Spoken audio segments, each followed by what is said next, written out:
Na Conferência Geral de A Igreja de Jesus Cristo dos Santos dos Últimos Dias, em outubro de 1849, o Elder John Taylor, do Quórum dos 12 Apóstolos, foi chamado para abrir a França para a pregação do Evangelho de Jesus Cristo.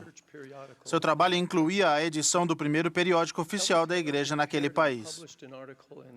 O Elder Taylor preparou e publicou um artigo em 1851 em resposta a perguntas frequentes que lhe haviam feito sobre a Igreja.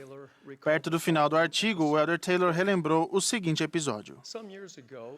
Há alguns anos, em Nauvoo, um homem de bem, a meu ver, membro do Poder Legislativo, perguntou a Joseph Smith como ele conseguia governar tantas pessoas e preservar uma ordem tão perfeita, lembrando-o em seguida que lhes era impossível fazer o mesmo em qualquer outro lugar. O Sr. Smith comentou que aquilo era algo muito fácil de se fazer. Como? Indagou o político. Para nós é dificílimo. O Sr. Smith respondeu, ensino-lhes princípios corretos, e eles governam a si mesmos. Oro para que o Espírito Santo instrua e edifique cada um de nós ao ponderarmos o importante papel dos princípios no Evangelho restaurado de Jesus Cristo.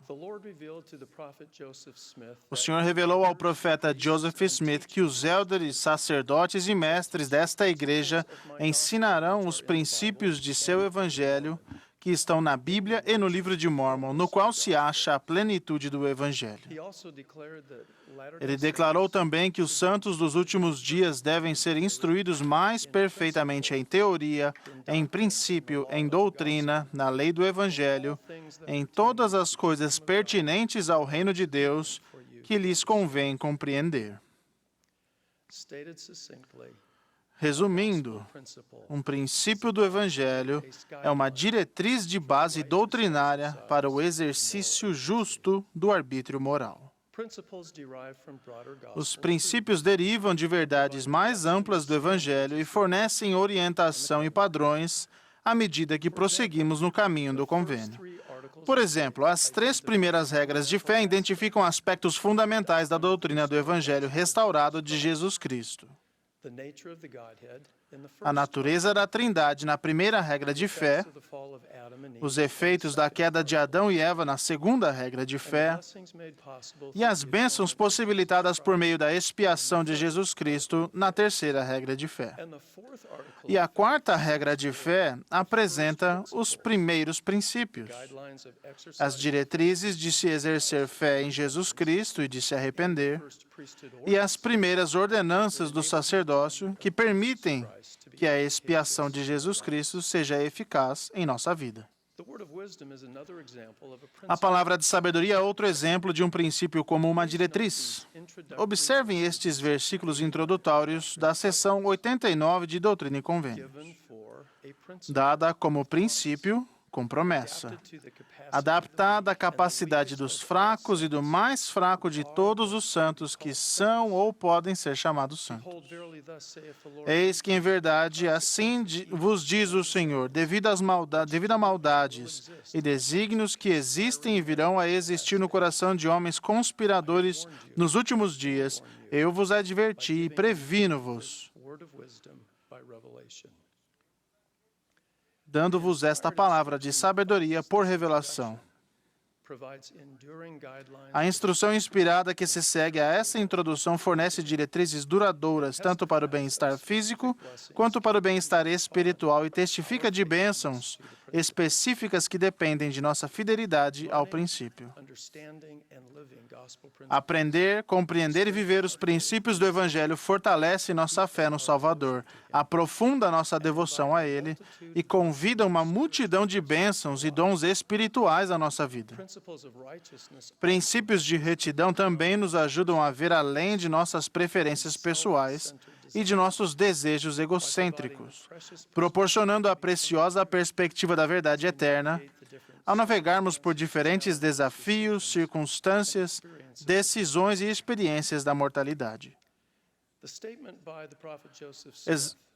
A declaração do profeta Joseph Smith a respeito de se ensinar princípios corretos talvez seja um de seus ensinamentos mais citados. E encontramos exemplos poderosos desse inspirado padrão de instrução nos ensinamentos dos servos autorizados do Senhor hoje. O presidente Dallin H. Oaks falou numa conferência geral em 1998 sobre os deveres dos portadores do sacerdócio arônico relacionados à preparação e à administração do sacramento.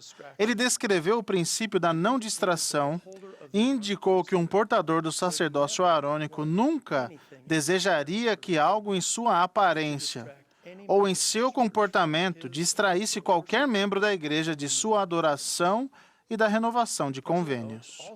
O presidente Oaks também salientou os princípios relacionados da ordem, da limpeza, da reverência e da dignidade. Curiosamente, o presidente Oaks não forneceu aos rapazes uma longa lista de coisas que eles deveriam ou não fazer. Em vez disso, ele explicou o princípio, com a expectativa de que os rapazes e seus pais e professores pudessem usar e usassem seu próprio bom senso e inspiração para seguir a diretriz. Ele explicou: não vou sugerir regras detalhadas, já que a situação nas diversas áreas e ramos da igreja em todo o mundo é tão diferente que determinada regra pareça necessária em um lugar, pode ser inadequada em outro. O que farei é sugerir um princípio com base na doutrina. Se todos compreenderem esse princípio e agirem de acordo com ele, quase não haverá necessidade de regras. Caso haja necessidade de regras para casos específicos, os líderes locais podem estabelecê-las, contanto que estejam de acordo com as doutrinas e os princípios relacionados a eles. Na Conferência Geral de abril de 2015, o presidente Russell M. Nelson nos ensinou que o dia do Senhor é deleitoso. Ele também explicou como pessoalmente passou a entender um princípio básico sobre como guardar o dia do Senhor. Até que ponto santificamos o dia do Senhor? Quando eu era bem mais jovem, estudei o trabalho de outros que tinham compilado listas de coisas para fazer e coisas para não fazer no dia do Senhor. Foi só mais tarde que aprendi nas Escrituras que minha conduta e minha atitude no dia do Senhor constituíam um sinal entre mim e meu Pai Celestial. Com esse entendimento, não precisei mais de listas do que fazer ou evitar. Quando tinha que tomar a decisão sobre uma atividade ser ou não adequada para o dia do Senhor, simplesmente me perguntava: que sinal quero dar a Deus? Essa pergunta fez com que minhas escolhas para o dia do Senhor ficassem bem claras. A pergunta simples, mas poderosa do presidente Nelson salienta um princípio que elimina qualquer incerteza sobre o que significa o dia do Senhor e o que devemos fazer para honrá-lo. Sua pergunta resume um padrão e uma diretriz que podem abençoar a todos nós em nossas diversas circunstâncias. O princípio de estar disposto a permitir que Deus prevaleça. Há 6 meses, na Conferência Geral, o presidente Nelson descreveu seu júbilo pessoal ao ser levado a um novo entendimento do significado da palavra Israel. Ele nos disse que sua alma ficou tocada quando aprendeu que o próprio nome de Israel, o próprio nome Israel, se refere a uma pessoa que está disposta a permitir que Deus prevaleça em sua vida. O presidente Nelson identificou, então, uma série de implicações importantes que derivam desse entendimento. Sua mensagem a respeito de estar disposto a permitir que Deus prevaleça é um exemplo notável de se ensinar princípios corretos para que possamos governar a nós mesmos. E assim como fez em sua mensagem sobre tornar o dia do Senhor deleitoso, o presidente Nelson propôs perguntas com base em princípios que servem como guias e padrões para cada um de nós. Vocês estão dispostos a permitir que Deus prevaleça em sua vida?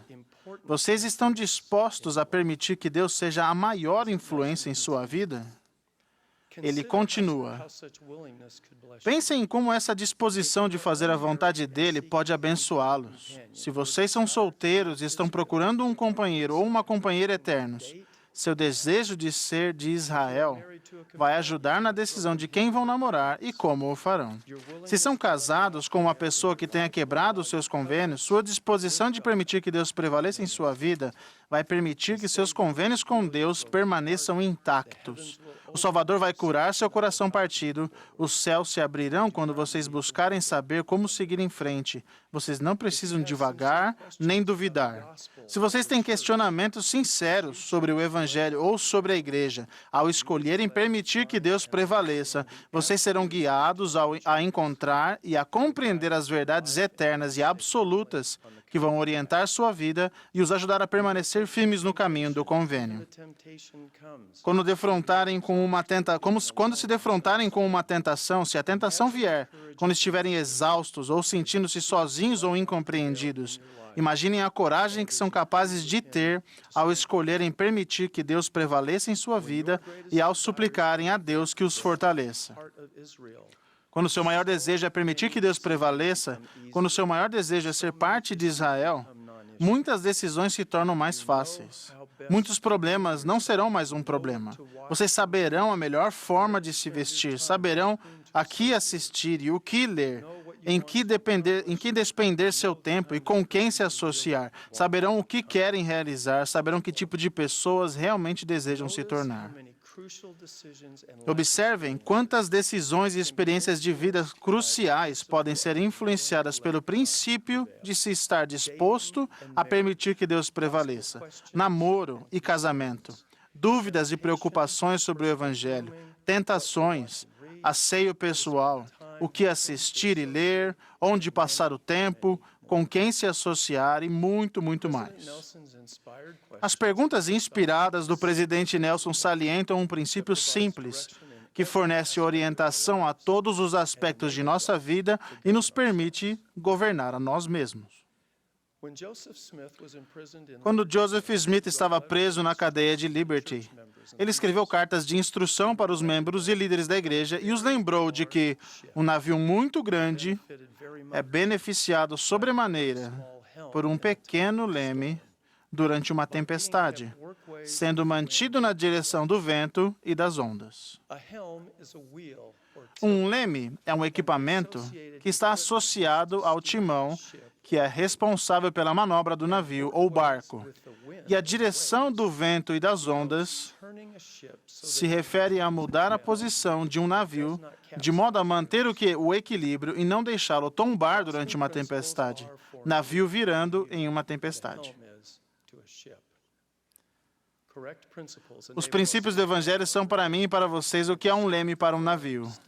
Os princípios corretos nos permitem encontrar nosso caminho e manter-nos firmes, constantes e inamovíveis para não perdermos o equilíbrio e cairmos nas violentas tempestades de escuridão e confusão dos últimos dias.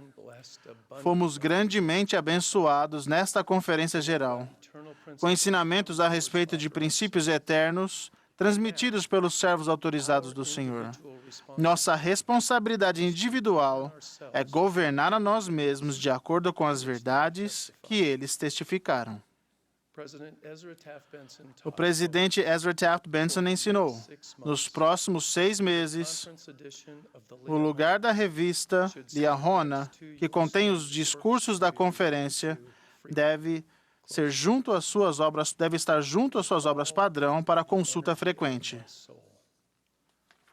Com toda a energia de minha alma, convido a todos a aprender, viver e amar os princípios de retidão. Somente as verdades do Evangelho podem nos permitir fazer alegremente todas as coisas que estiverem a nosso alcance, a fim de prosseguirmos no caminho do convênio e podem nos permitir ver a salvação de Deus e a revelação de seu braço. Sei que a doutrina e os princípios do Evangelho de Jesus Cristo são as fontes fundamentais de orientação para a nossa vida e de alegria duradoura na mortalidade e na eternidade. E neste glorioso domingo de Páscoa, com alegria testifico que nosso Salvador vivo é a fonte de quem emanam essas verdades. Presto testemunho disso no sagrado nome do Senhor Jesus Cristo. Amém.